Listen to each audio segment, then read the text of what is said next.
महिला सांसद ने मोदी की मुश्किलें फिर बढ़ा दी। सोचिए, एक तरफ देश के प्रधानमंत्री के साथ साथ तमाम भारतीय जनता पार्टी के नेता, अभिनेता, प्रवक्ताओं तक लोग अपना वोट बैंक को समेटने में लगे हैं। ऐसे में एक महिला सांसद का बयान आना, और वो भी जातीय जनगणना पर, जब एक तरफ अमित शाह कह रहे हैं कि जातीय जनगणना हम कराएंगे, लेकिन वक्त आने पर सोचिए किस तरीके से 400 पार वाली सरकार 240 पर आ गई, लेकिन ये महिला सांसद लगता है मोदी जी की लुटिया डुबा कर छोड़ेगी। सोचिए किस तरीके से टीवी चैनल्स पर बैठ के जातीय जनगणना के खिलाफ बयानबाजी दे रही हैं। भारतीय जनता पार्टी जो है इस महिला सांसद के खिलाफ खड़ा हो गया।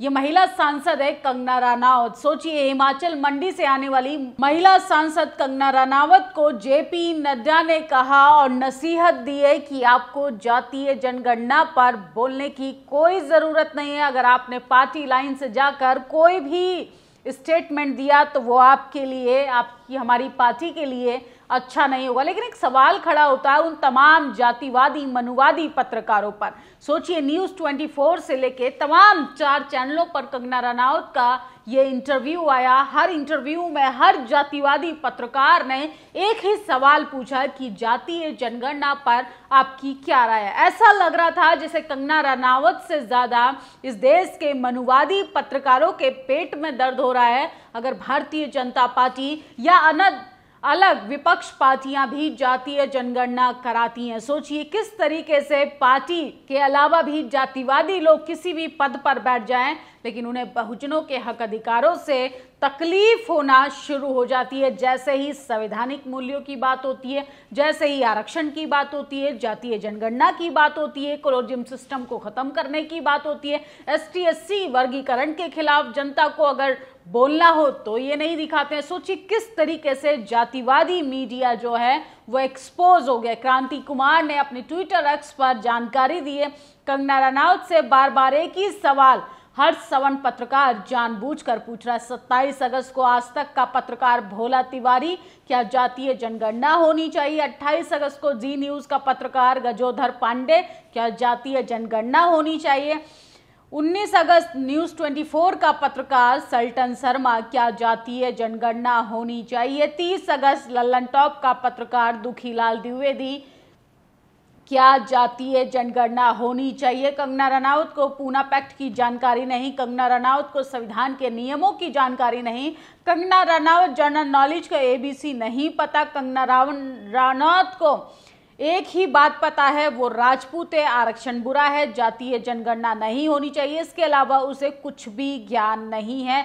बौद्धिक दृष्टिकोण से कंगना रनौत सामाजिक राजनीति पे बोलने की योग्यता नहीं रखती, लेकिन कंगना रनौत का बड़ बोलेपन न्यूज़ चैनलों के पत्रकारों को आकर्षित करता है। कारण ये है कि महिला आरक्षण गांधी परिवार की मुखर होकर निंदा करती है। सोचिए, लेकिन ये पत्रकारों के आप सरनेम देखिए। 5 चैनलों ने एक ही सवाल किया कि जातीय जनगणना पर आप क्या सोचती हैं। इस मुद्दे पर बात करने के लिए दिलीप मंडल जैसे व्यक्ति को बुलाएंगे अपने टीवी चैनल्स या अपने पॉडकास्ट चैनल पर।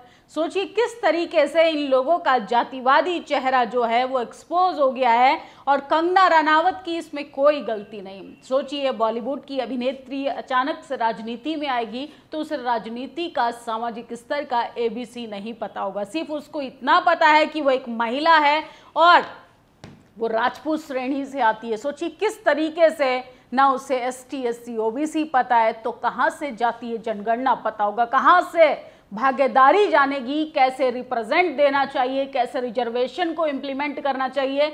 इस मामले में वो एकदम अभी अनजान है या नादान। लेकिन सोचिए, इस सवाल की आड़ में वो तमाम जातिवादी, मनुवादी पत्रकार एक्सपोज हो गए हैं। द्विवेदी, चतुर्वेदी, पांडे, शर्मा, जो लगातार आरक्षण विरोधी बातें कर रहे हैं, आरक्षण विरोधी इंटरव्यू कर रहे हैं, और सोचिए कंगना की आड़ में अपने मन की भड़ास निकाल रहे हैं। लल्लन टॉप के पत्रकार सौरभ द्विवेदी तो पहले ही आरक्षण विरोधी बातें वो दिल से खुद नहीं बोल पाते, वो जनता के बीच में जाकर ऐसे लोगों का बयान रिकॉर्ड करके चैनल पर लगाते हैं जो आरक्षण विरोधी होता है, जो दलित विरोधी होता है, जो बहुजन विरोधी होता है, जो संविधान विरोधी होता है। और सोचिए कुछ पत्रकारों का ज़मीर जिंदा है, कुछ पत्रकारों की भाषा बदलने लगी है। 4 जून के बाद कुछ बदला है या नहीं, लेकिन सुधीर चौधरी में एक बदलाव कभी कभी नजर आता है। वो अब अपने डिक्शन में कांग्रेस, राहुल गांधी को जगह देते हैं और तारीफ भी करते हैं। विनेश फोगाट का भी समर्थन भी किया था। अब जब वो फाइनल से बाहर हो गई, बेरोजगारी पर लंबे शो करते हैं। अब देखना यह है कि बदलाव महज एक दिखावा है या फिर सच में एक पत्रकार से पत्रकार बनने की अग्रसर है। तो तमाम लोग सोशल मीडिया पर मीडिया को लेके बुरी तरह से उनको रगड़ने का काम करें। सोचिए कैसे टीवी अखबार पिछले 10 सालों से नतमस्तक हो गई थी केंद्र सरकार के सामने, लेकिन सोचिए फिर से शायद जब 400 पार की सरकार 240 पर सिमट गई तो पत्रकारों का ज़मीर भी जागने लगा। गोदी मीडिया भी अब राहुल गांधी करने लगी। सुधीर चौधरी ने राहुल गांधी की तारीफ करते हुए पूरा शो कर दिया। राहुल गरीबों के बीच जाते हैं, उनसे बात करते हैं, तकलीफ जानते हैं, उनकी मदद करते हैं। तो ये सुधीर चौधरी आज तक चैनल पर ब्लैक एंड व्हाइट शो चलाने वाले, सोचिए अब राहुल गांधी की तारीफ कर रहे हैं। और यही पत्रकार थे जो मोदी सरकार के नोटबंदी की फायदे गिनाते थे। सोचिए क्या कुछ नहीं बदलता सरकार बदलने से। जातीय जनगणना की विरोधी कांग्रेस सबूत समेत इंदिरा गांधी का भाषण मौजूद। जब कांग्रेस सरकार थी तो कैसे कांग्रेस ने दलित पिछड़ों के खिलाफ ये स्टेटमेंट दिया था। इंदिरा गांधी का ये स्पीच जो है वो टीवी चैनलों के जरिए चलाया जा रहा है और काफ़ी सोशल मीडिया पर वायरल भी। इंदिरा जी तो कुछ नहीं, आरक्षण के खिलाफ भारत का सबसे लंबा और तीखा भाषण राजीव गांधी ने 6 दिसंबर 1990 को मंडल कमीशन के खिलाफ लोकसभा में दिया था। इसके बाद कांग्रेस को केंद्र में कभी बहुमत नहीं मिला। बीजेपी समर्थित बीपी सिंह सरकार ने मंडल कमीशन लागू किया और सोचिए किस तरीके से मीडिया जो है वो पूरे तरीके से एक्सपोज हो गया है। मैडम ईरानी याद है, जिनको राहुल गांधी की फ्लाइंग किस से संसद के अंदर दिक्कत थी, जो बात का बतंगड़ बना देती थी। अब मैडम को राहुल गांधी के काम याद आ रहे हैं, पसंद आ रहे हैं। और सोचिए उनका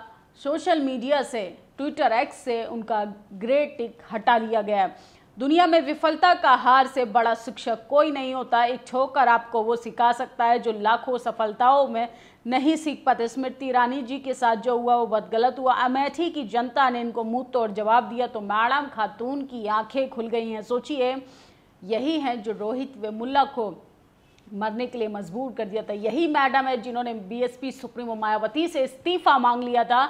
इन्हें एसटी, एससी, ओबीसी से और दलित वर्ग की महिलाओं से बड़ी दिक्कत है। अब ये राहुल गांधी का गुणगान कर रही हैं। स्मृति ईरानी ने राहुल गांधी की तारीफ में कहा उनकी पॉलिटिक्स में बदलाव आया। अमेठी की पूर्व सांसद, पूर्व केंद्रीय मंत्री स्मृति ईरानी लोकसभा में नेता प्रतिपक्ष राहुल गांधी को लेकर बड़ा बयान दिया। उन्होंने राहुल गांधी की तारीफ करते हुए कहा कि उनकी राजनीति में बदलाव आया। स्मृति का यह बयान सोशल मीडिया पर काफ़ी वायरल हो रहा है, जिस पर अब भोजपुरी गायिका नेहा राठौर ने तंज किया है। और सोचिए किस तरीके से स्मृति ईरानी भी मजबूर हो गई है राहुल गांधी की राजनीति को देखकर, क्योंकि धर्म के नाम पर कब तक राजनीतिक रोटियां सेकोगे। जनता को विकास चाहिए, जनता को रोजगार चाहिए, जनता को नौकरी चाहिए। जय भीम जय मंडल वाले मिलकर कमंडल का ढक्कन बंद कर देंगे। बुंदेलखंड की धरती बांदा में अर्जक संघ के संस्थापक, राजनीति के करीब महामना राम स्वरूप वर्मा जी, मंडल कमीशन के चेयरमैन बीपी मंडल की जयंती के उपलक्ष्य में ओबीसी महासभा द्वारा देश मांगे जातीय जनगणना के बीच में चंद्रशेखर आजाद इस मुद्दे को लगातार अपने माध्यम से सड़क से संसद तक उठाने के लिए तैयार हैं। लेकिन सोचिए कुछ जातिवादी पत्रकार नहीं चाहते हैं कि इस देश में जातीय जनगणना हो। अगर संख्या के आधार पर हिस्सेदारी होगी, बंटवारा होगा, तो सबसे ज़्यादा बहुजन समाज के हक अधिकार जो आज तक खाए गए हैं, इसका हिसाब किताब तो किया जाएगा। दोनों मौका देखकर क्षत्रिय राजपूत होने की अकड़ दिखाते हैं। दोनों जातिवादी जनगणना के सवाल पर जातिवाद से मुकर जाते हैं। दोनों मोदी को बहुत ज़्यादा नुकसान पहुंचाते हैं। अमित शाह इन दोनों का कुछ नहीं कर पाते। सोचिए तो योगी आदित्यनाथ का एक स्टेटमेंट काफ़ी ज़्यादा वायरल हो रहा है, जबकि मोदी सरकार को विधानसभा चुनाव में नुकसान पहुंचाने का उन्हीं के मुख्यमंत्री और उन्हीं की महिला सांसद कर रही हैं।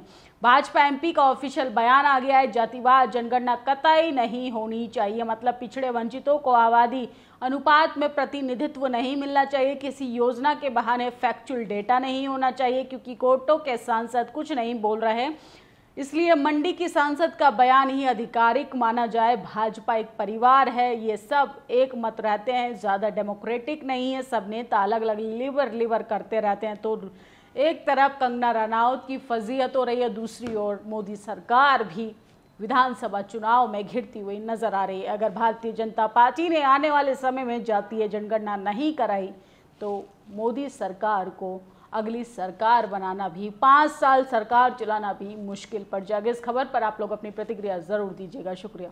नेशनल दस्तक की आपसे गुजारिश है कि अगर इसको बचाना चाहते हैं तो नेशनल दस्तक को सब्सक्राइब करने के लिए रेड कलर के सब्सक्राइब बटन को दबाएं, फिर बेल आइकन की घंटी दबाएं। नेशनल दस्तक को बचाने के लिए बहुत जरूरी है कि हर खबर को शेयर करें, लाइक करें, कमेंट जरूर करें।